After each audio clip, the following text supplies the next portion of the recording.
I got in a fight, I almost got in a fight. It's complicated. I was in a bar in Austin with my wife, and it was during COVID, and a woman came to our table, and she was maskless. And this bitch came over, no mask, all H words. Hi, how are you?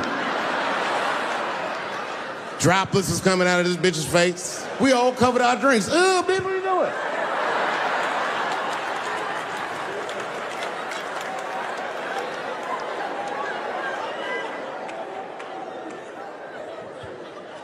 Now, I looked over at the table that she came from, and I peeped game. The men at the table were filming me.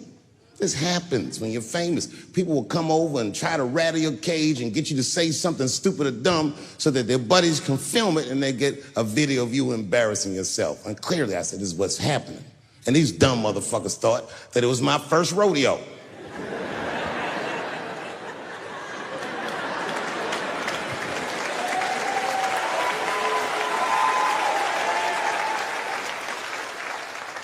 Sadly, it worked. I ran right over there. I said, I'm pointing right in the camera. I said, you's a bitch-ass nigga for doing this to me.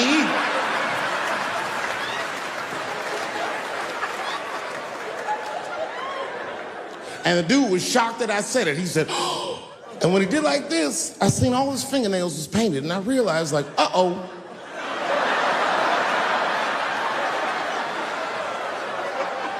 This fella's gay. Now, you know how I talk. I call everybody a bitch-ass nigga, you know what I mean? But that's not a right thing to do if they're gay, you know what I mean? And now I was in trouble. And not only that, the motherfucker was huge. He stood up, he was towering over me. He must have been 6'5", a big, white, corn-fed, Texas homosexual. This nigga was ready to fight. And he started barking on me, but I stood my ground. I wasn't scared. How could I be scared? This motherfucker's shirt was tied up in a knot like this. Oh, fuck this guy. Let's go, nigga, let's go. I thought we were gonna come to blows. I was ready, And then, right when you think we would fight, guess what he did? He picked up his phone and he called the police. And this thing I'm describing is a major issue that I have with that community. Gay people are minorities until they need to be white again.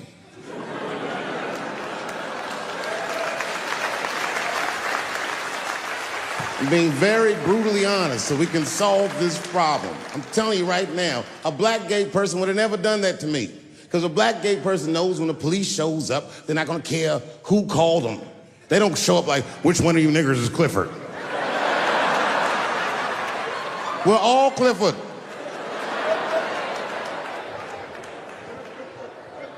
This happens far too often. Another time, about 6 years ago, there was a lesbian woman that tried to sell a story about me to TMZ. Thank goodness TMZ could see right through the sham of that story. This woman claimed that I beat her up in a nightclub because she was a lesbian. That is fucking crazy. Bitch, I didn't even know you was a woman.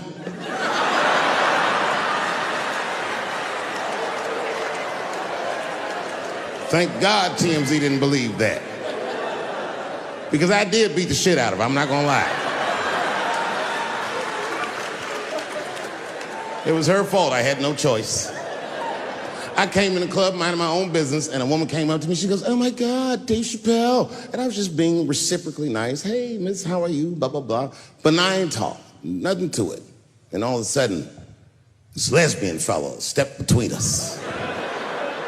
Hey, nigga, that's my girl. I said, yo, my man, back up, like that. She said, I ain't backing up off shit, nigga, that's my girl. I said, bro, you're gonna have to give me 3 feet, like this. She said, stop calling me a man, motherfucker. I'm a woman. I said, what?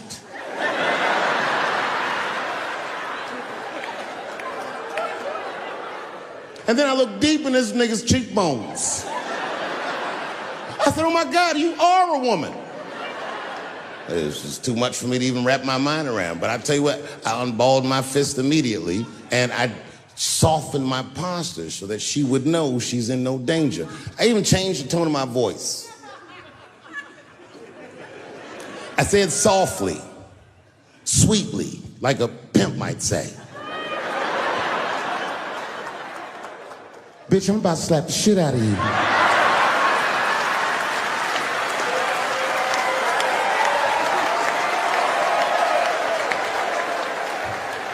I shouldn't have done it. Oh, I wish I didn't say that. She dropped that foot back. Boop. She was in a perfect southpaw stance. Her shoulders were angled correctly. Her head movement was good. I said, oh no! This bitch boxes for real. She threw a wild hook at me and I saw it coming from yesterday, so I slipped it like this. I had no choice. I had to go to work. I let that jab go. You should have seen me go, nigga. I tenderized them titties like chicken cutlets.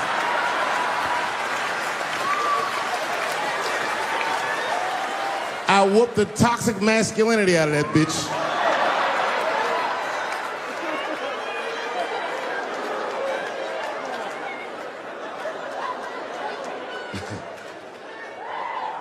That's why I don't go out no more. Just trying to chill. I'm just trying to live a peaceful life. That's why I live in Ohio. You know, I live in a little town in Ohio. It must be like 3,700 people. Small hippie town. Culturally, it might feel like Ann Arbor to you. You know what I mean? Just a bunch of hippies and shit like that. And niggas always ask me, like, Dave, why you live in that hippie town? And I'd be embarrassed to tell them the truth. But you know why I live there? Because Yellow Springs, Ohio, has the most beautiful women in the world. And a lot of people might disagree with me, but you gotta see them for yourself. They're gorgeous. But it all depends on what you're into, you know what I mean? I like white bitches with dirty feet.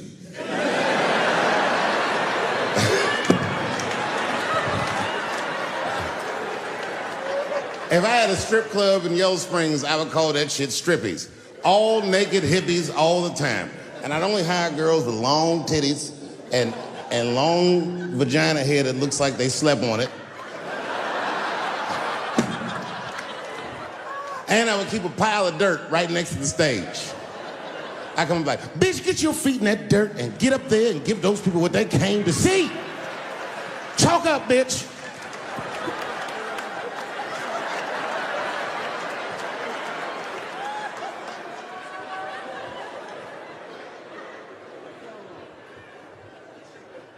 A couple years ago, I was in Ohio at a shopping mall. An old white lady, this is true, she was following me around the mall, which sounds paranoid, but I'm sure she was following me. Mean lady, too. You ever see a woman with lines on her face that just tell you, like, even if she smiled, it looked like it would hurt the muscles in her face. I knew she was following me because she was at places that had nothing to do with her. I'd be looking around like, what is this old bitch doing in GameStop and Foot Locker and all the places I like to go? Every time I see her, she'd just be looking at me on me. And eventually I forgot about her. So then after I'm shopping, I go all the way to the back of the parking lot. I'm parked all the way in the back. And as soon as I open my car door, I hear a voice go, David Chappelle. Just like that. I didn't even have to look. I knew it was her. And I looked back and sure enough, there she was, that face. To be honest with you, she probably wasn't even that old. She's probably around my age. But she was a white woman. This bitch looked terrible.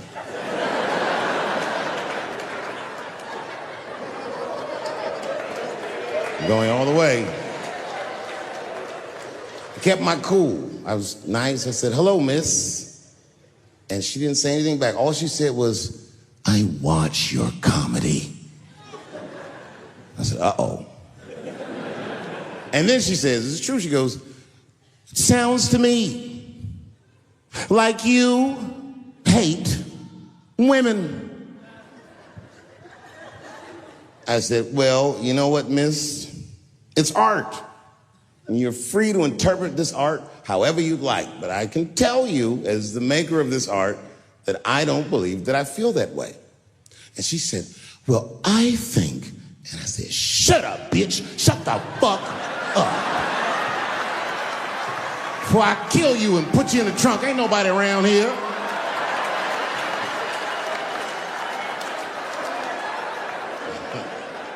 I'm just kidding, I didn't say that. I felt that way, but that's not what I said. I was more clever than that. You know what I said? And this is exactly what I said. I said, Miss, before you finish that statement, let me ask you a question. Where'd you see me? Did you buy a ticket to a concert I did? I doubt that. Or maybe you watched one of my specials on Netflix. Or did I follow you to your car and do my act? She said, what? I said, keep it in the comment section, bitch, this is real life. Ta-ta.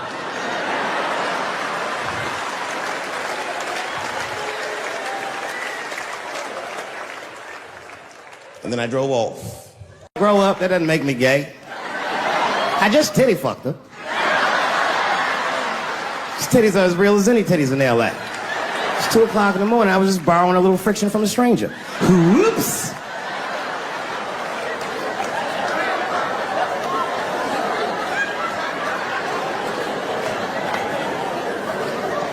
It's the madness of youth. It's the types of mistakes that a man makes when he's young. I wouldn't even know that it's necessarily a mistake. It was a wild night out. But I don't do it like that anymore. I'm old. I'm 44 now. Right. It's the first time in my life I've ever started to physically feel my age. It's tough, man. You know how I know I'm getting old? This is embarrassing, but I was in my hotel room. I'm not gonna lie, I was jerking off, and I was really sweating it out. And this is when I knew I was old. I just gave up in the middle, nothing even happened.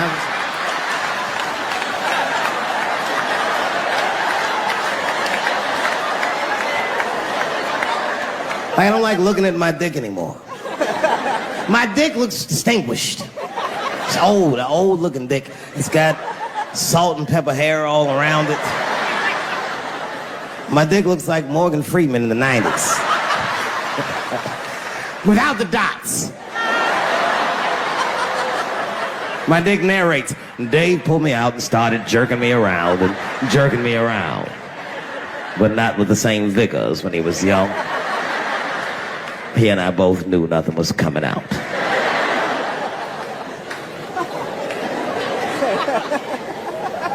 I see my age in my children. I came home from the road. This is not long ago. I've been gone if you can picture, I was gone for weeks and weeks. And when I came back, nobody was home. Now, one person in my family thought that maybe I'd like to see them when I got back. They knew when I was coming back, but they just weren't home. And that shit was a wake-up call. You know, when my kids were little, and the tour bus would pull up to the house, these motherfuckers would spill out.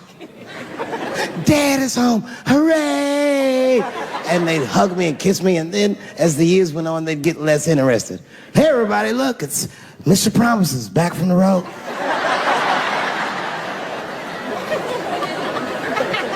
But an empty house, that's some cold shit. And I went into my oldest son's room, I was like, hello, hello? He was gone. And I'd never done this to him before, but for some reason I just did it. I just looked through his shit. Just to see who this motherfucker was becoming. And I found these notebooks, and I started going through the notebooks, and it was all this wonderful poetry in them. Written as his handwriting. I didn't even know this nigga wrote poems. And then I looked through his drawers, and I opened up his middle drawer, and I found his rolling paper. And I looked down at them papers oh, that's where that poetry's coming from.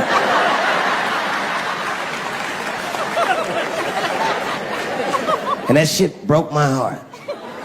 I mean, I smoked weed, but I mourned my son's innocence. And I cried a little bit. And I took his papers upstairs to my room. Rolled some weed that I'd hid from the family. And I got really high. And then I got paranoid. So I put his papers back how I found them. So he wouldn't know what I was up to. This nigga won't even know that happened until he sees the special. Yeah, nigga, I found your papers. He's a cold motherfucker. Let me tell you, this kid is only 16 years old. Listen to what he did to me. This motherfucker calls me up in the middle of the night. It was 1 o'clock in the morning. He goes, Dad, don't be mad. I knew something was terrible terribly wrong. I said, what's going on? He said, listen, I'm fine. And don't forget, you told me to do this. I'm at a party, and my designated driver had too much to drink. And me and my friends need you to come pick us up. I said, Jesus Christ, it's 1 o'clock in the morning, nigga. I am shit-faced.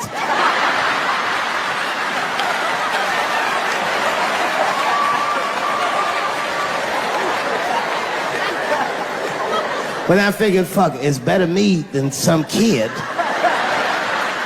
I might as well roll the dice and go pick my nigga up. I said, all right, I'm coming to get you. Just give me the address and I'll be right there. And then he gave me the address and I was shocked. I said, son, you are not gonna believe this, but I'm at the same party, nigga.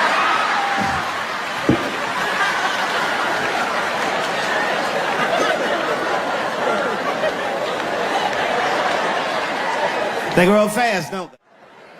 Can I ask you a weird question? I want to make you feel uncomfortable. You don't have to answer it, and if it doesn't go well, we'll just edit it out anyway. Is it weird to be the only white people in a row?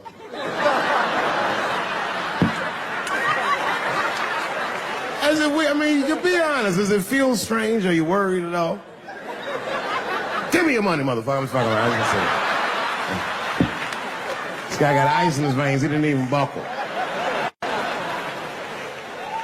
You know, like many black men my age, the first time I voted was 8 years ago. Right. I saw Obama on TV and said, oh, I'm voting for this nigga. I remember the day I voted for Obama. I voted in Ohio, and my vote matters in Ohio. Ohio is a battleground state. But when I pulled up to the polls, all the soldiers were in line. There were so many black people in that goddamn line, I didn't even know it was a polls. I thought it was a check cashing place.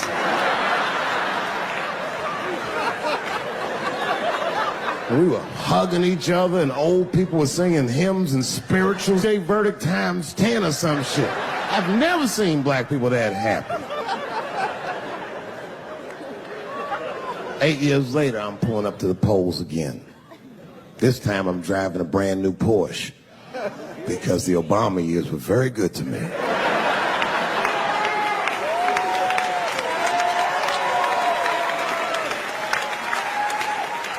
I was early voting, and when I parked my car, I figured out something that it would take the rest of the country another week to figure out. I understood that Donald Trump was going to be our next president because in Ohio, unlike D.C., you could see the results in the parking lot. Saw these goddamn pickup trucks and tractors and shit.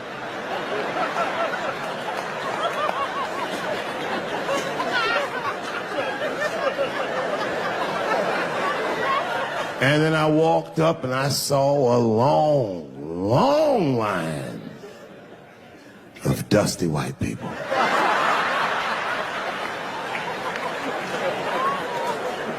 Yes, ladies and gentlemen, these were the poor whites. And I must tell you, I've never had a problem with white people ever in my life. But full disclosure, we've gotten a lot of trouble out of them. And I've never seen so many of them up close. I looked them right in their coal-smeared faces. And to my surprise, you know what I didn't see? I didn't see one deplorable face in that group. I saw some angry faces and some determined faces, but they felt like decent folk. No, they did. In fact, I'm not even lying, and I didn't sound fucked up, but I felt sorry for them. I know the game now. I know that rich white people call poor white people trash. And the only reason I know that is because I made so much money last year, the rich whites told me they say it at a cocktail party.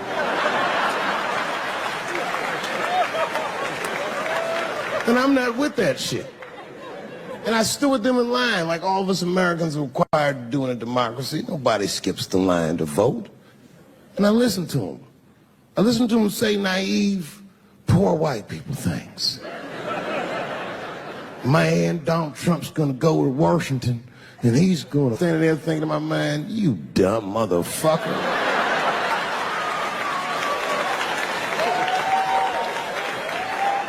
You are poor. He's fighting for me.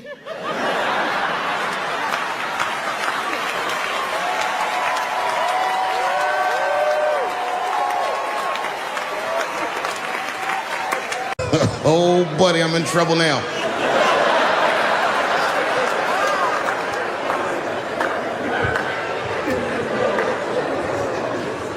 Before I go, I want to share this story with you because it's important to this point.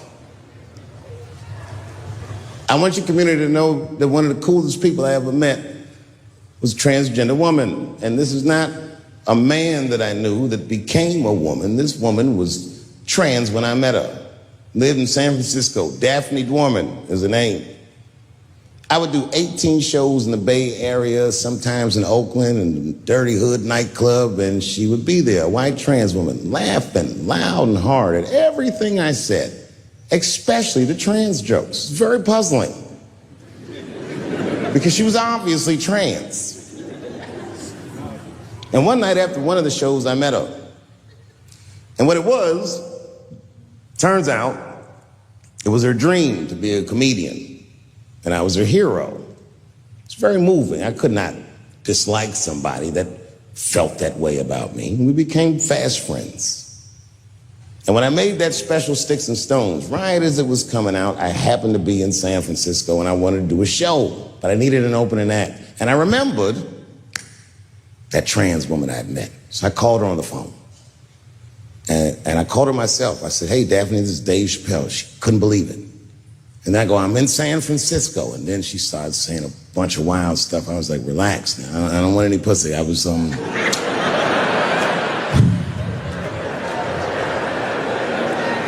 was calling because I'm doing a show and I need an opening act. And I was wondering if you'd open the show. And she was like, fuck yeah. Now, I didn't know this at the time, but this woman had only done stand-up comedy 8 times in her life. This is little to no experience. And now she's about to open a show for what many call the GOAT.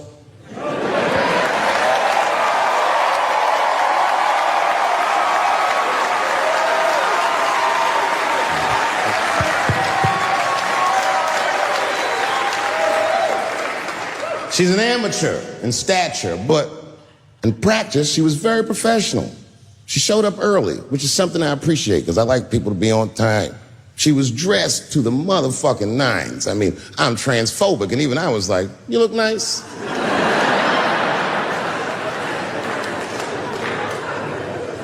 Went up on the stage with all the swag of a professional comedian, grabbed that mic and walked right down the middle and looked at the crowd like a gangster. Man, you should have seen her work. This bitch bombed for 45 minutes straight. And I am not exaggerating, young man. That show was terrible. Stunk. Stunk. And then she brings me on and, you know, I was like a glass of water after a handful of salt. The crowd was happy to see me. I was killing it. But here's what impressed me. Any other comedian I've ever seen, if they had bombed as bad as she did, would have snuck out of the back of the theater and went home and cried or something. And she didn't do that. Not only did she not leave, she found a seat right up in front.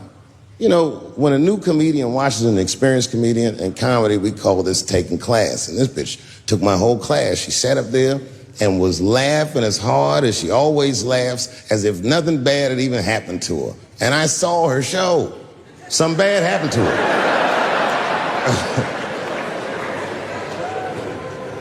She was drunk.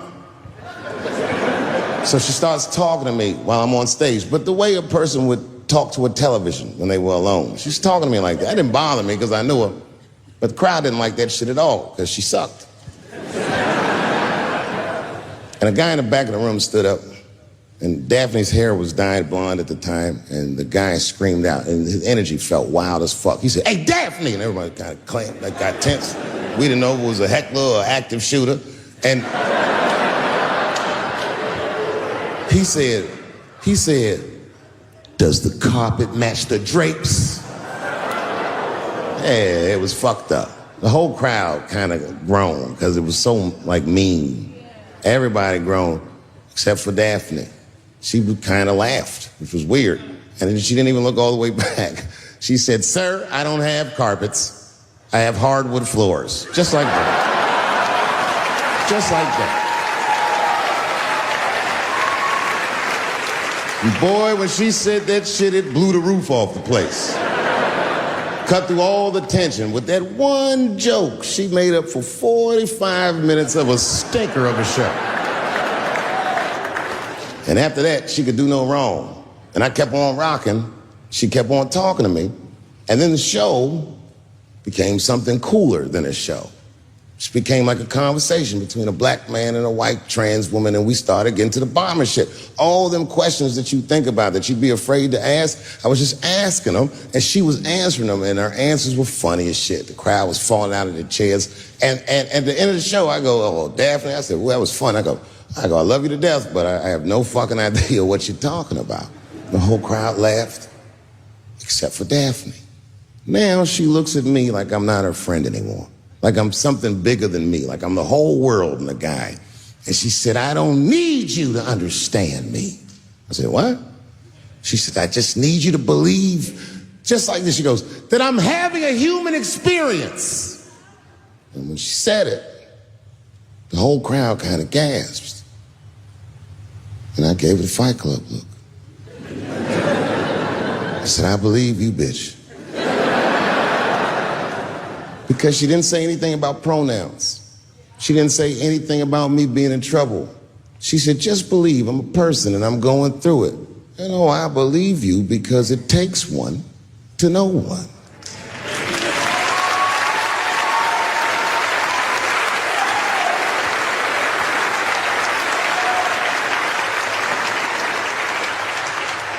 Then I told the crowd good night, and they start going crazy. And before the applause gets to its crescendo, I say, "And don't forget my opening act, Daphne."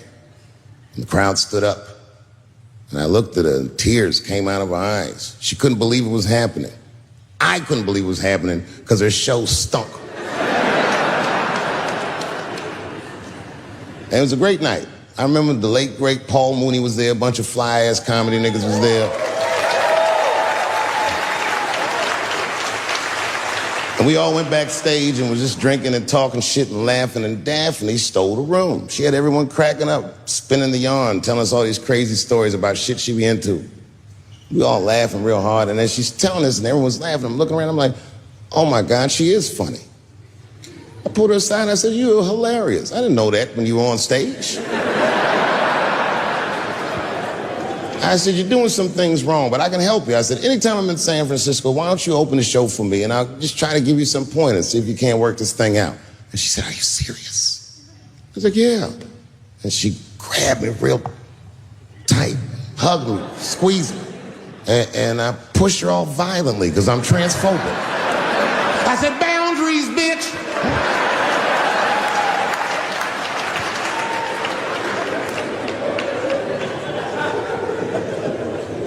When Sticks and Stones came out, a lot of people in the trans community were furious with me, and apparently they dragged me on Twitter. I don't give a fuck, because Twitter's not a real place.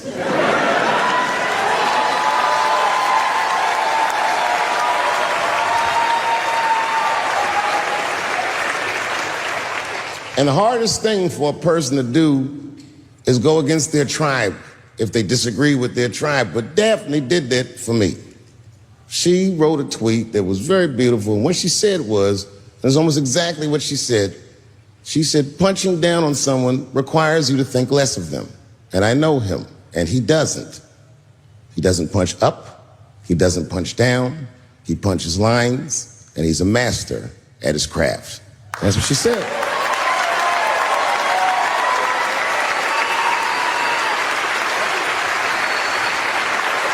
Beautiful tweet. Beautiful friend. It took a lot of heart to defend me like that. And when she did that, the trans community dragged that bitch all over Twitter. For days, they was going in on her, and she was holding her own because she's funny. But 6 days after that wonderful night I described to you, my friend Daphne killed herself. Oh, yeah. It's a true story. My heart was broken. Yeah, it wasn't the jokes. I don't know if it was them dragging her. I don't know what's going on in her life, but I bet dragging her didn't help. I was very angry at them. I was very angry at her. I felt like Daphne lied to me. She always said she identified as a woman. And then one day she goes up to the roof of a building and jumps off and kills herself. Clearly, only a man would do some gangster shit like that. Hear me out. As hard as it is to hear a joke like that, I'm telling you right now, Daphne would have loved that joke. That's why she was my friend.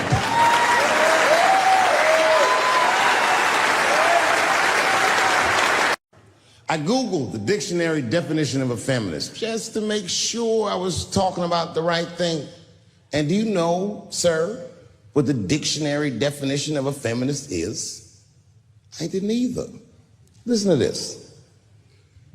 Webster's defines a feminist as a human being, not a woman, a human being that believes in equal rights for women. I was shocked that that's what that meant. Because by that definition, I would consider myself a feminist. And I didn't even know that at the time.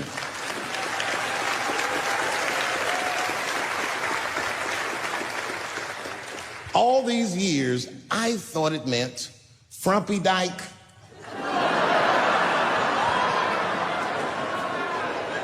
Well, that's who's always talking to me, some chick in overalls. Men are trying to rape us. Ah, not you, bitch. We please.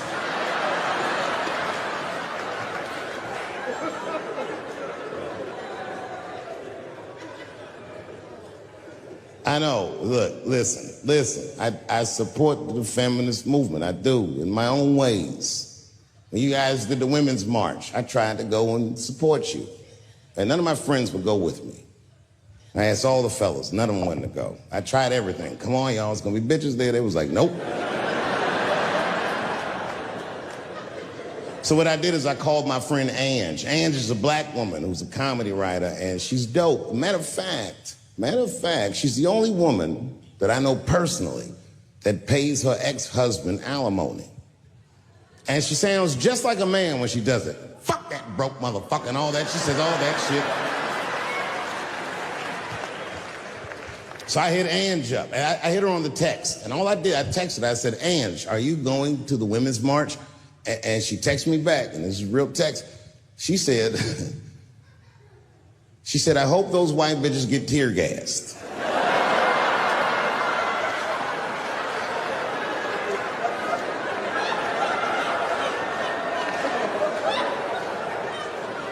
There's a problem in that feminist movement, isn't there? From its inception in America, there's always been a racial component. When Susan B. Anthony was having that meeting and Sojourner Truth's black ass showed up, read your history books. All them white women asked Sojourner Truth not to speak. They didn't want to conflate the issues of women's rights and slavery. But you know how black bitches are. Sojourner Truth went up there anyway.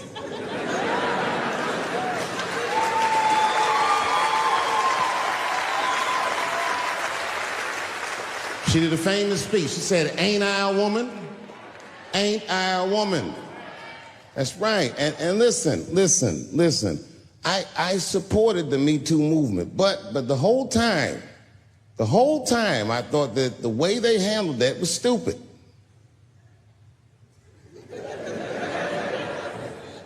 It was white. It was like, they were doing shit like going to the Golden Globes, and all of them would be like, let's all go to the Golden Globes and wear black dresses, give these men a piece of our minds. Bitch, that is not gonna work. You think Martin Luther King's gonna be like, I want everybody to keep riding the bus, but wear matching outfits? You gotta get off the bus and walk. It's real talk. Real talk, that was a silly movement. I want everybody to wear a crocheted pussy hat so they know we're serious. What the fuck was y'all doing? And then I said something about it in one of my specials, and all these women actresses came after me. I said, man, fuck y'all too, you canceled. I ain't jerking off to none of your pictures again.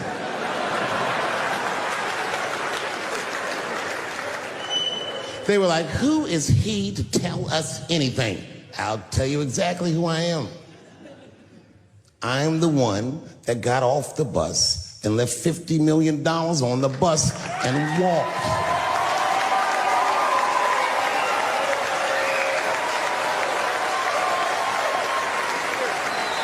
I agreed with these women. I just didn't agree with what they were doing about it.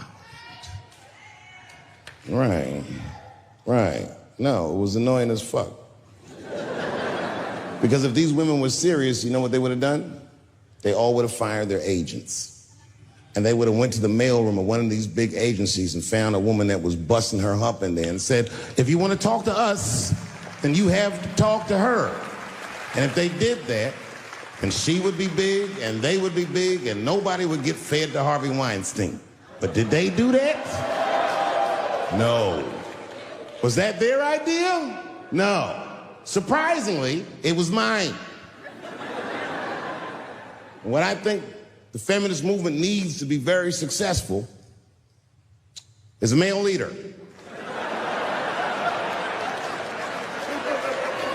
I'll do it. I will. I will lead you women to the promised land. I will make sure you get equal pay for equal work. I will make sure that nobody harasses you or fucks with you on the job. I will protect all of your interests. And all that I ask for in return is that you suck my dick. And now we're right back to square one, aren't we?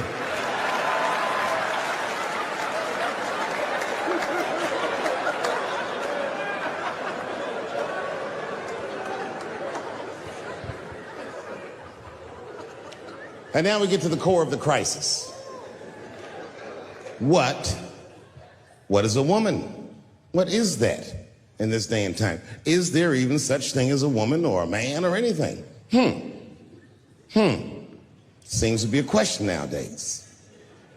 Now listen, women get mad at me. Gay people get mad at me. Lesbians get mad at me. But I'm gonna tell you right now, and this is true. These transgenders, these niggas want me dead. I've gone too far, I've said too much.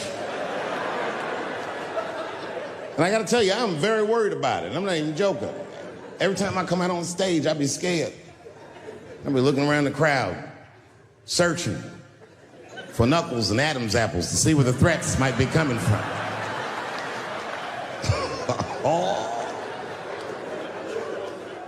A nigga came up to me on the street the other day. He said, careful, Dave, they after you. I said, what? One they or many theys?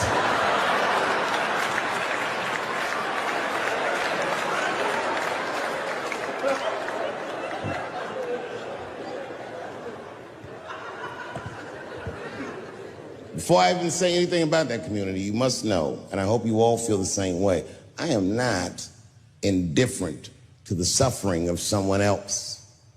There's laws, the mean laws in our country. North Carolina passed a law once that said a person in North Carolina must use the restroom that corresponds with the gender they were assigned on their birth certificate. No. No, that's not a good law. That's a mean law. No American should have to present a birth certificate to take a shit at Walmart in Greensboro, North Carolina, where the baby shot and killed a motherfucker.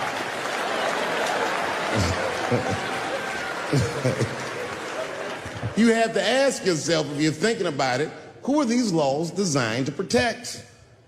Like, let's say they designed this law to protect me, my interests. Transphobic comedian Dave Chappelle. And let's say that I'm in Walmart doing a little shopping with my family.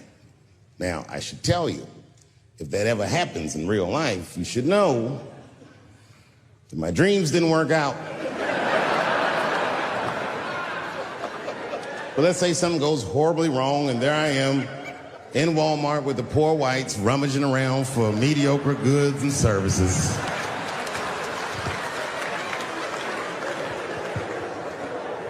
And then I gotta go to the restroom. So I excuse myself from my family. I go to the men's room. Now I'm standing at the urinal taking a leak. And this is what this law is gonna do. And suddenly, a woman walks into the men's room. I'm gonna be like, that's strange. And then she stands shoulder to shoulder with me at the urinal. I'm gonna be like, ugh, bitch, what's going on with you? And then she hikes her skirt up and pulls a real live meaty dick out. Yep. And what do you think I'm gonna say? Thank God she's in here with me. At least now I know my family's safe. No, I'm not gonna feel that way at all. I'm gonna feel very uncomfortable. I would feel better if it was a man with a vagina that backed up to the urinal next to me.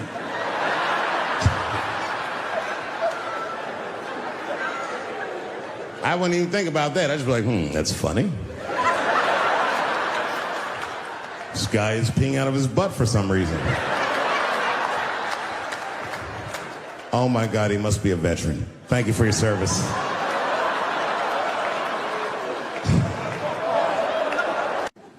Gay people have a hard time doing that recently. Here we go. Here comes the deep water. No, recently I've noticed that. I noticed that with that Manny Pacquiao controversy. Yeah, no, it was now in the gay community's defense, Manny Pacquiao said some outlandish shit about gay people.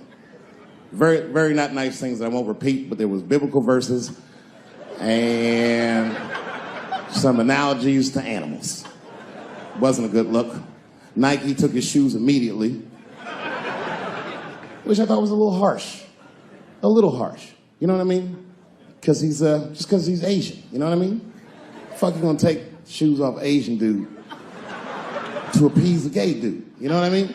No? You don't know what I mean. But Asian people kind of know what I mean. No? No Asians in the front? No? No, this is what I mean. Okay, look. Okay, you're an Asian dude. No, I say this with no disrespect. But we're all Americans, right? And we can agree that America has a huge body count all over the world, but nowhere more than Asia.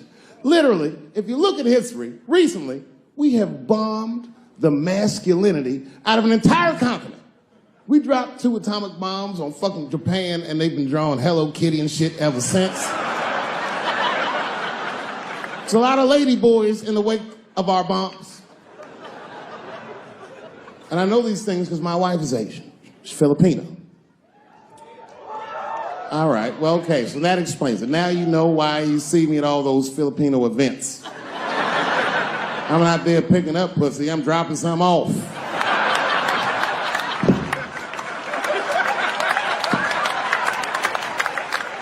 I take my wife to all that shit. I took my wife to see Pacquiao fight Mayweather. We sat ringside, okay? That was a quiet car ride home. That's what that was. But if you know what's popping in the Philippines, you know that they got a whole generation of kids in the Philippines growing up without their mothers. Yes, a lot of women in the Philippines go to the Arabian Peninsula, they come to the United back home, which is still one of the #1 staples in the Philippines economy, money that their expats send back to the Philippines. The men, on the other hand, are left rearing children, twiddling their thumbs, waiting on their wives' checks. These men have been fucking emasculated. And then suddenly, a boxer rises from amongst them and reinstates their manhood with his motherfucking fist. This is not the guy you're supposed to ask, what do you think of homosexuals? He's not your champ. Shit. That's why I don't have a sneaker deal, because if you say something that people don't like, they'll take your fucking shoes off. Road ahead. They've got the longest mental gap to bridge. That's all I'm saying. Because, you know, whenever I see one of them T's on the street, I don't mind them, but I'll be like, man, I miss Bruce. I'm sorry, guys. I'm 42. I remember Bruce Jenner. Before the Kardashians, before all that, this motherfucker was a white American superhero. It was amazing. He was beating Africans at track and field. We'd never seen anything like it. He was on my cereal box growing up. You know how much of that cereal I ate? Nigga, I didn't know he was gonna do that.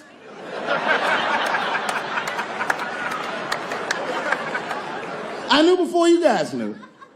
I heard things on the street in Hollywood. You know, you just be out, see people. Hey, what's up, Kanye? Why the long face? Nigga, you'll see. I got 2 mother-in-laws now. And when I heard he was gonna do it, I was scared. I didn't think the public was ready. I didn't think the media was ready. And you know what? I was wrong. Never seen anything like it. Welcome to the world, Caitlin. So long, Bruce. Hello. Somebody called me a nigga in traffic last Wednesday. It's so long, it takes a minute.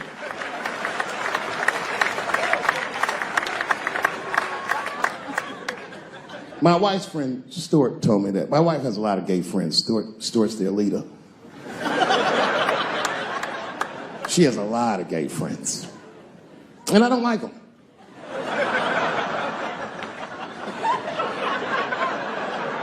Not because they're gay, I'm just judging them on the merits of their character. They're just not nice dudes. They're fucking rude house guests. They're sitting on my couch, giggling with my wife, eating my motherfucking macaroons.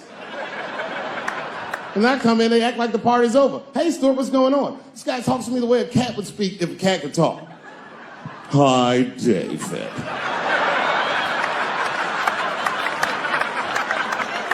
Stuart, what's all the beef, man? What's going...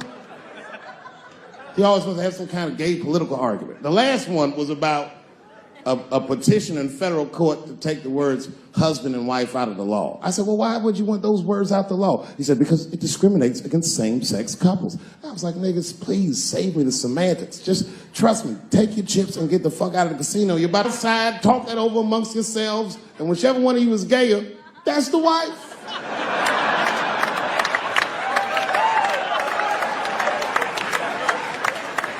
No, Stuart didn't like that. Stuart educates me about this movement, you know what I mean? I didn't even know shit about it. He told me it's called LBGTQ.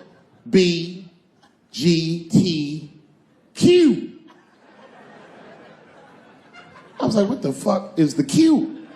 Does that even make sense, Q? Turns out Q is like the vowels. That shit is sometimes Y.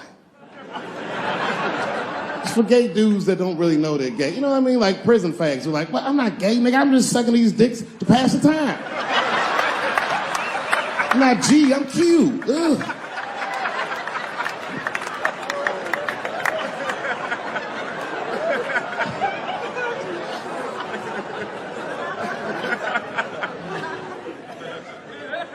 I think, okay, again, of all those letters, the T has the toughest road ahead. In fact, I think the T should stand for tough. If Martin Luther King had a sneaker deal, we'd still be on the back of the bus. They always true, the Nike exec come up, hi, Martin, we need you to tone down the talk of civil rights and blacks being humans. It's upsetting our southern distributors. But I don't understand. I thought that's why I had a sneaker deal in the first place. Not quite. Really, it's a walking shoe, and we like the marching, but try to understand. Fuck that shit. You know, I get it, though. I understand why gay people are mad, and I empathize. You know what? I'm just telling you, this is a black dude. I support your movement. But if you want to take some advice from a Negro, pace yourself. These things take a while. Just because they passed the law doesn't mean they're going to like you. Brown versus Board of Education was in 1955. I was shocked. Is this happening? Wait a minute. Is this a time in American history when an American can make a decision for themselves? And even though other Americans don't understand it, they'll support it and let this person live a happy life? Is this what's happening? If it is, then good for America. That's Dave Chappelle, the American. Although Dave Chappelle, the black American, he was a little jealous. I was like, how the fuck are transgender people beating black people in the discrimination Olympics? If the police shot half as many transgenders as they did niggas last year, it'd be a fucking war in LA. I know black dudes in Brooklyn, hard street motherfuckers, that wear high heels just to feel safe.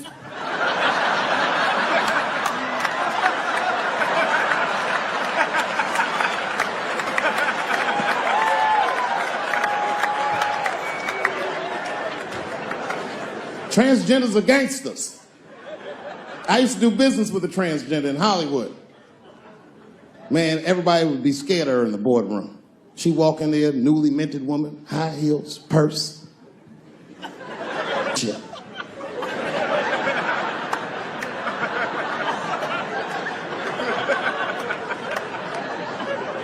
And then she walked to the head of the conference table, stare at us all, reach in her purse and pull her old dick out and throw it on the table. Let's talk business, gentlemen. Ah!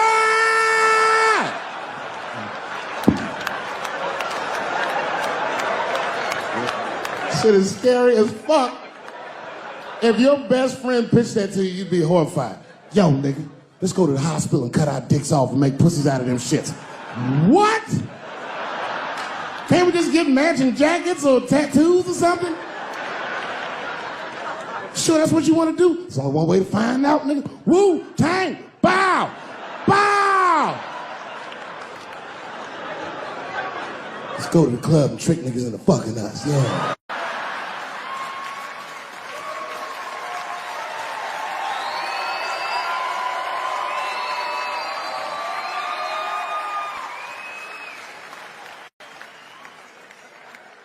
Celebrity hunting season. Doesn't matter what I say, they're gonna get everybody eventually. Like, look, I don't think I did anything wrong, but we'll see.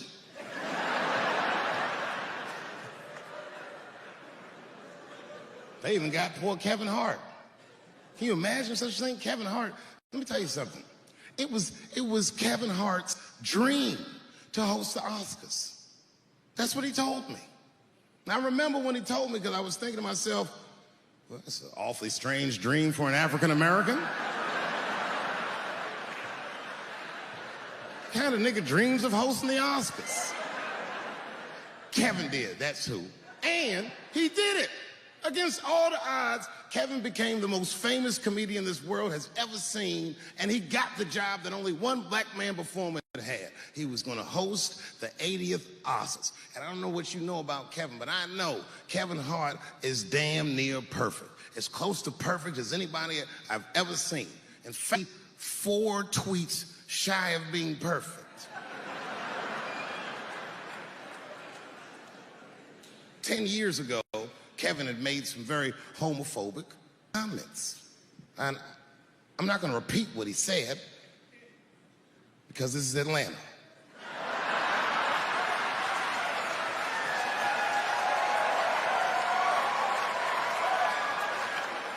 You know what I mean.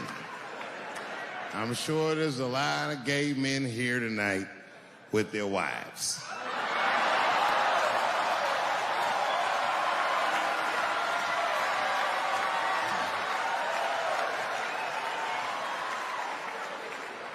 Far be it from me to offend anybody. All right, I'll tell you what he said. But just remember, these were not my words. These were Kevin's words. And it was a long time ago. And I'm paraphrasing because I'm not good at telling other people's jokes. Okay, Kevin said that if his little son was demonstrating or exhibiting homosexual behavior around the house, that he'd chastise him. He'd say, hey, that's gay. And then he said he would smash a dollhouse. Ooh, the gay community was furious. And I don't blame them. I got a lot of gay friends. And all of them, 100% of them, all have told me fucking horror stories about the shit they had to go through just to be themselves. Crazy, crazy stories. And in all those stories, I gotta say, not one of them has ever mentioned anything like their father smashing a fucking dollhouse over their head. Because clearly Kevin was joking. Think about it. You would have to buy this nigga a dollhouse to break it over his head in the first place. Does that sound right? Is anybody gonna do that? The gay community was upset, and then they put so much pressure on the Academy of Motion Pictures and Sciences that they went to Kevin and said, if you don't apologize to that community, then you cannot host these Oscars. And then Kevin said, fuck it, I quit.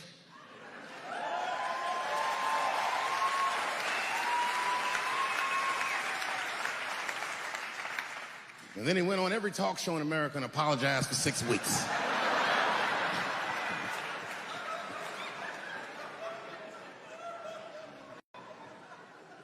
Kevin fucked up, because I've made the same mistake early in my career. This is many years ago, 15 years ago. It's when I was doing Chappelle show. There's a, thank you.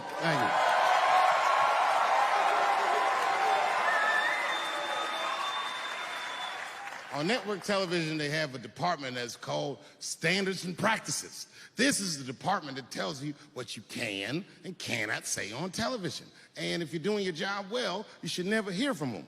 But if you're making a Chappelle show, you'll hear from these motherfuckers all the time. And remember, this is 15 years ago. I made a mistake. I didn't even know I had done anything wrong. I had written a sketch that had the word faggot in it.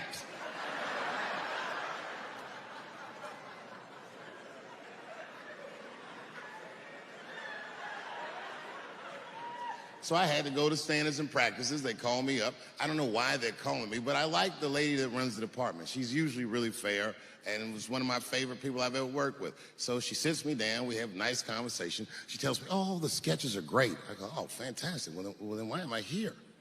She said, because, David, there's no way that you can ever say the word faggot. Oh. I didn't know I did anything wrong. I didn't try to defend myself. I said, all right, fuck it, I'll take it out. Have a good afternoon. And as I was leaving, it occurred to me, hey, Renee, quick question. It's just a question. Seriously, I want to know, like, why is it that I can say the word nigger with impunity?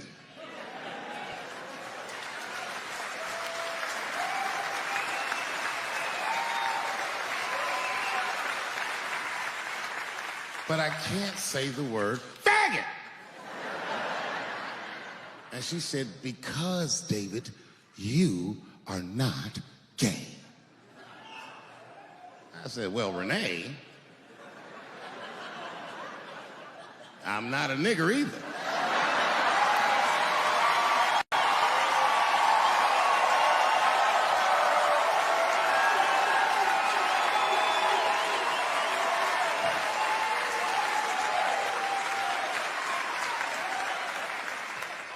But you see, what I didn't realize at the time, and what Kevin had to learn the hard way, is we were breaking an unwritten and unspoken rule of show business. And if I say it, you'll know that I'm telling you the truth. The rule is that no matter what you do in your artistic expression, allowed to upset the alphabet people.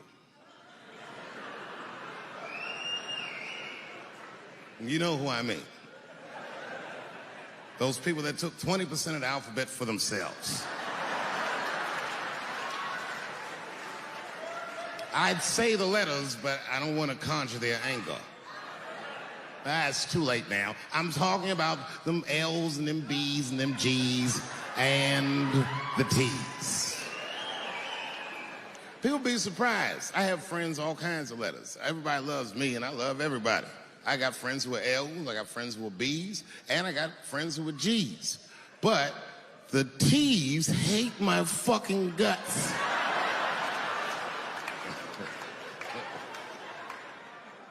And I don't blame them. It's not their fault, it's mine. I can't stop telling jokes about these things. I don't want to write these jokes, but I just can't stop.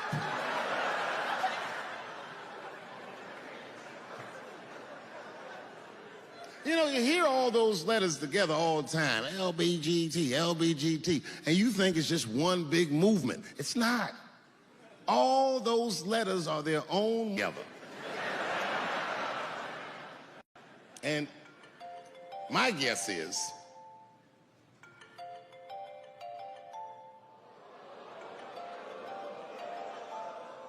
What is this, high school? This nigga probably got a babysitter or something. Go and answer your phone, nigga. Just get that shit out of here. I'm in the middle of something important.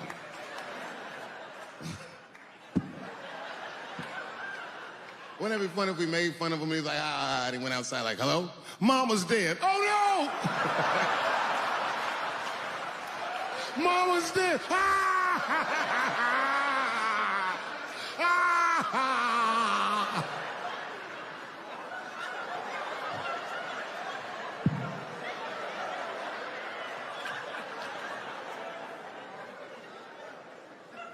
That was a weird timed phone call, wasn't it?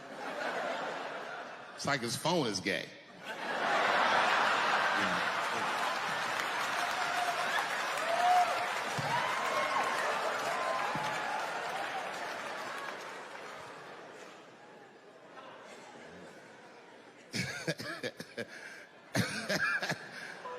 Like I was saying, my guess is car. That makes sense to me, because there's white men in the G's. And these people are trying to get around discrimination and oppression. And you know how white dudes are. We know these roads. In fact, we built these roads. The rest of you buckle up. We'll get you to where you want to go. So the G's are just driving the car. Of course, next to the G's in the passenger seat is the L's. Everybody likes the L's, except for the G's. I don't know what that's about. I just know the G's don't like them that much. And the G's always say like little subliminal digs on them. It's unnecessary shit. It's not mean, but you know what I mean? They just be like, I wouldn't wear that. The only thing that breaks the tension between the L's and the G's are the B's in the back seat. That's right, there you go. Everybody scream out when you hear your letter.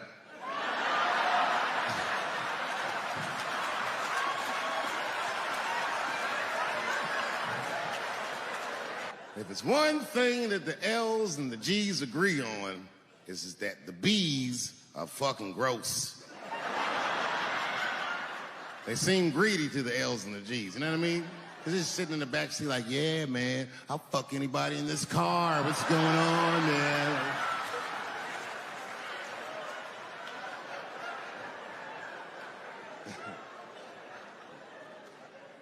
And sitting next to the B's, all the way in the back seat by themselves, looking out the window. That's the T's.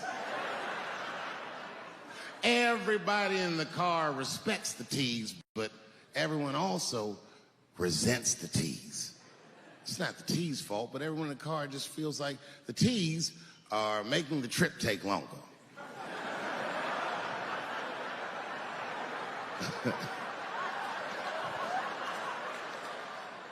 Anything the T's say gets on everybody's nerves. And then the T's don't even say anything bad. They just be in the back talking to themselves. I'm hot. Shut up. Shut the fuck up, okay? Just roll the window down, you bitch. I don't know what you... What? Can you pull over at the next exit? I need to use the restroom. There is not a restroom for you for 4 states, nigga. Will you just shut the fuck up so we can get where we're going?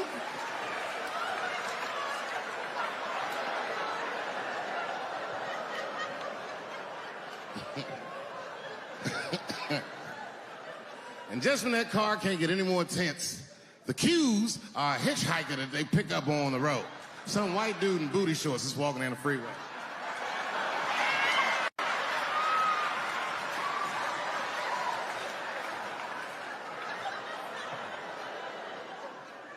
G's see him. That guy might be one of us. Hey, are you okay? You need some help? And he come over there with them booty shorts leaning on the window. Hey, what's going on, fellas? Lady. Whatever pronoun makes you feel comfortable in the back.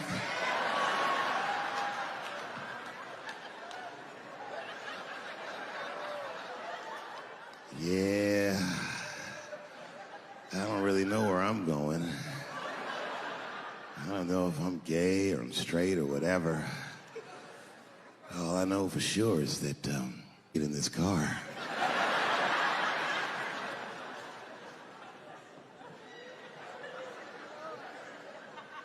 And they make him get in and sit in between the B's and the T's.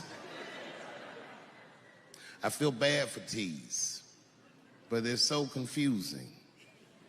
And it's not all my fault. I feel like they need to take some responsibility for my jokes. Because I didn't come up with this idea on my own. This idea that a person can be born in the wrong body. But they have to admit, that's a fucking hilarious predicament. It's really fucking funny. And if it happened to me, you'd laugh, wouldn't you? That wouldn't be funny if it happened to me? I think it would be. What if it did? What if I was Chinese, but born in this nigga body? That's not funny. And for the rest of my life, I had to go around making that face. Hey everybody, I'm Chinese! And everyone get mad. Stop making that face. That's offensive. What? This is how I feel inside.